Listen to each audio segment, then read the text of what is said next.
Now to a Fox 26 exclusive, new and troubling developments in a Katy ISD special education scandal. The school district says it has closed the case. But Fox 26's Greg Groogan has obtained evidence of potentially illegal punishment given to disabled children as young as 3. There is new and disturbing information emerging from Katy ISD's Randolph Elementary School. Fox 26 has learned the special education teacher targeted in 5 CPS complaints here was accused of mistreating disabled children in a different Houston area school district the year before. While Katy ISD says the teacher passed a background check, parents of the 3- and 4-year-old kids subjected to traumatizing behavior at Randolph say the district didn't do its homework with the hire and their children paid the price. They allow him to quietly resign and move on and do the same thing. That is not in the best interest of the children. She was allowed to freely go from school district to school district. It's going to catch up. What happens if it's worse at the next district she goes to? I do not believe they did any vetting. I don't believe if they did, they would have known. And there's more. Witness statements obtained by Fox 26 indicate the special ed teacher berated her students on multiple occasions, admonishing children challenged with autism to, quote, stop being weird. There are no words. My son regressed, and now I know why. I mean, these children were called weird repeatedly. They were yelled at, they were dragged by the arm across the room. Internal Katy ISD documents obtained by Fox 26 confirmed the presence of a so-called thinking chair in the Randolph PPCD classroom. Witnesses say the teacher would put crying, disabled kids in the chair as punishment, and on multiple occasions strap children in place in apparent violation of state rules outlawing use of restraint devices, except in emergency situations. That's providing a lot of clarity to why my son had bruises on his upper thighs if they're using restraints. That's illegal to treat kids that way. It's illegal to strap them down to chairs and try to force them to do something that they don't know how to do yet. They're 3- and 4-year-olds. They shouldn't have been in that chair. It's not the correct tool. That's not effective for my children. I don't know that it's effective for any children.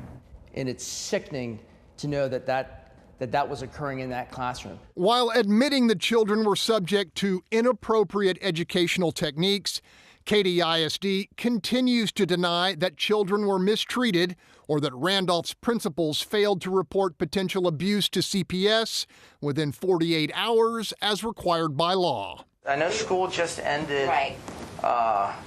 Or just recently, right. Days we were ago. informed of this on Monday. Katy ISD also denies that Randolph principal Kristen Harper lied to parents about when she became aware of the allegations, even though covert recordings obtained by Fox 26 indicate strongly otherwise.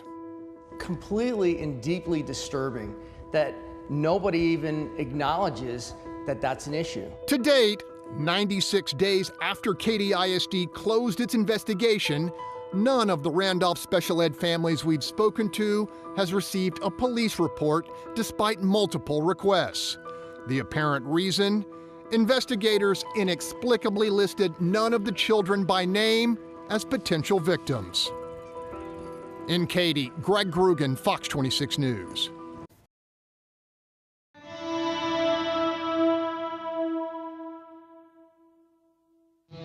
At a place of unceasing remembrance, you will find them side by side.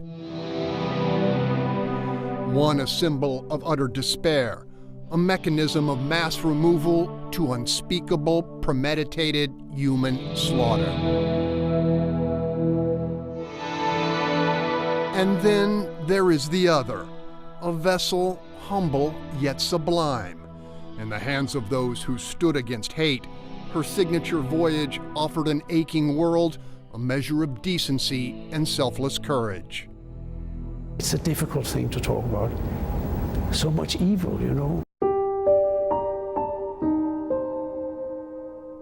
And yet, 72 years later, Ole Philipsen feels obligated to bear witness. He was a boy of 9 when the Nazis invaded Denmark. The skies blanketed with German aircraft. The Wehrmacht goose-stepping through Copenhagen. My father was very worried because everybody knew what happened to the Jews in the rest of Europe. But unlike other nations they'd enslaved, the Nazis chose not to move against Denmark's Jews, detecting the population's deep affinity for all its citizens, regardless of religion. For 3 years, while Europe was burning and we knew what was happening, we lived on normal lives. It would not last. On October 1st, 1943, Adolf Hitler gave the order. Somehow, advance word leaked to Denmark. It was a total shock. It came like a lightning on a sunny day. For the people of an occupied nation, it would prove a defining moment. Within hours, a collective moral choice triggered the movement of nearly 8,000 Danish Jews, first into hiding and then to the northern coast. Philipsen's family was among them. And in the middle of the night, one of our friends came running in saying, the Gestapo is here, get out, hide. Over a truly perilous 3-week period, those who evaded capture were secretly stowed aboard Danish fishing boats like the Hanne Frank, and at great risk to their Christian crews, ferried to neutral Sweden and safety. Some ships went down, some were caught, some went to concentration camps. But most, including the boat bearing the Philipsen family, got through. A dozen at a time, 7,500 souls in all. In a world ripped asunder by hate and brute force, it remains an uncommon act of compassion. Hundreds of boats, hundreds of trips. The restoration of Hanne Frank has fallen to Walter Hansen, a master shipwright who for much of his adult life served as an agent of the FBI. For him, the lesson she has to teach justifies 4 years of painstaking labor. They did it spontaneously. They did it individually because they knew that it was the right thing to do. This is a choice that we have in how we conduct ourselves in our lives, and it's probably one of the most important choices that we can make. So it has real impact, it has real importance, especially for the young people that come through here, day in and day out every year. For Ambassador Ole Philipsen, the somber moments within these walls serve to reconfirm what was for so many and what could have been for him. These people who sat in the boats and took us out, they went against all of this brutality, and they raised our hopes, they saved our lives. In a Holocaust that took 6 million, only 50 Danish Jews failed to survive. The gift of safe harbor, the defiance of evil. It is a story of collective integrity forever worth the telling on our home ground. At Holocaust Museum Houston, Greg Groogan, Fox 26 News.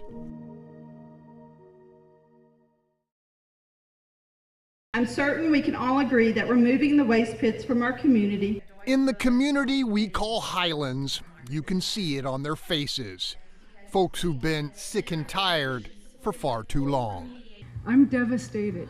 We have the most deadly chemical known to man in our water. It doesn't matter how much it is, it's in there, and it's in a level that's killing all of us. For years they've blamed this man-made molecule, a chemical commonly considered among the most toxic on Earth.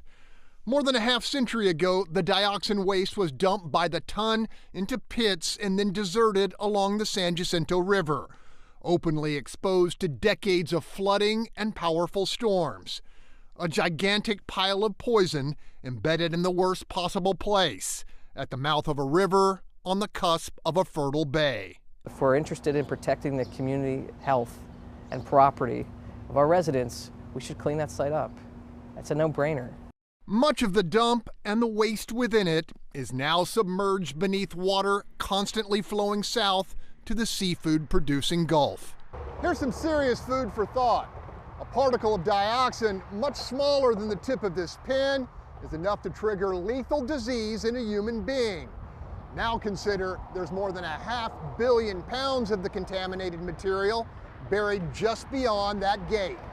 After years of scientific study and desperate pleas from the public, the EPA recently announced plans for a complete cleanup of the Superfund site, a decision applauded by almost everyone except Dr. Tim Barber. When you're trying to remove a waste pit from a river, there's lots of things that can go wrong that are not predicted. Hired by the secretive group known as Keep It Capped, the marine scientist believes the painstaking process of digging out the dioxin waste and hauling it away in thousands of loads presents a genuine danger to both people and the environment they live in. I mean, you have something that's been isolated from the environment for 40 or 50 years. You're peeling it back, and it's wide open to the environment. Concentrations there are much higher than anything we've seen recently in the environment. What if something happens? What if there is a storm event right when that happens?